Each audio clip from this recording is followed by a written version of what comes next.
Thank you, Chairman Aguilar, and I am so honored to be here today with two of our amazing freshmen, Shamari Figures and Sarah McBride. I also want to note that we had an election yesterday in America, and I want to congratulate Eric Gisler in Georgia for flipping a state house district. And just to give you some context, Democrats lost that district last term by 22 points.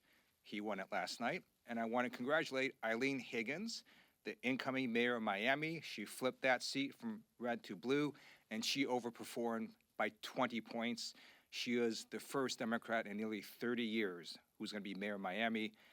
And I dare Florida Republicans to try mid-decade redistricting, because we're going to win the seats that you have to weaken among Republican incumbents if you try this. Now, we have an affordability crisis in America.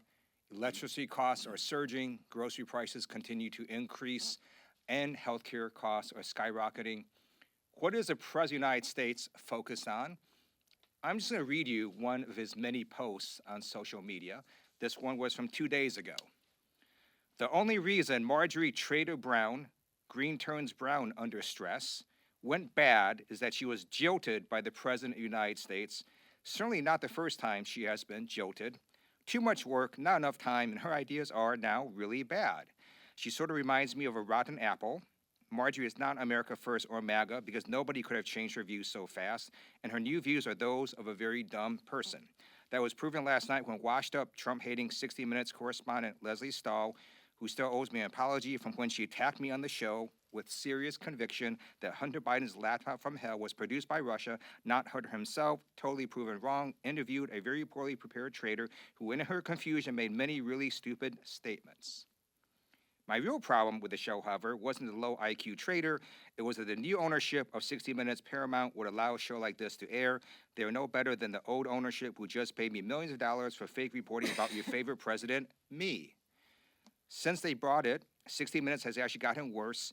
Oh well, far worse things can happen. P.S. I hereby demand a complete and total apology, though far too late to be meaningful, from Leslie Stahl in 60 Minutes for incorrect and libelous statements about Hunter's laptop, President DJT. This NDAA has a provision in there requiring the Department of Defense to release a video of the strike on the Venezuelan boat, particularly their second strike that killed 2 defenseless shipwreck survivors. And if the Pentagon doesn't do that, then the Secretary of Defense's travel budget will be reduced. So you have now bipartisan support to get this video released. And we need to be asking, the American people will be asking, what is Pete Hegseth hiding? I strongly support President Trump going on the road. Even though he is old and weak and has trouble staying awake at cabinet meetings, I am begging the White House to please send Donald Trump to every swing House district.